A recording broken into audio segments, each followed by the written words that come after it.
Ministria e Mbrojtjes ka thënë tenderi në vlerën prej 3.3 milion eurosh për ndërtimin e pistës dhe infrastrukturës përcjellëse në aeroportin e Gjakovës, bazuar në njoftimin për dhënie të kontratës të publikuar në e-prokurim.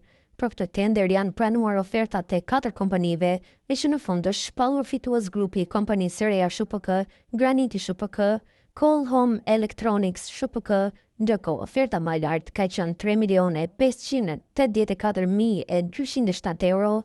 Sipas ministrisë, këto ndërhyrje po bëhen me qëllim të ngritjes së operacionalitetit dhe efikasitetit në kryen e detyrave sipas misionit të Forcës së Sigurisë së Kosovës. AKI Ministrisë së Mbrojtjes ka për qëllim që të lidhë një kontratë me një kompani që do të ketë kapacitet të kryejë ndërtimin e pistës dhe infrastrukturës përcjellëse në Gjakovë.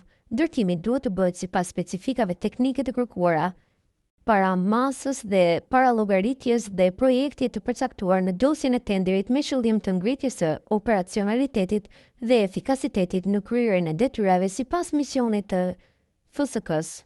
Thuhet në dosje, një grup i kompanisë ka pasur ofertë me çmim më të ulët, mirë po është shpallur si tenderi i papërgjegjshëm për mos plotësim të kërkesave të përcaktuara në dosjen e tenderit.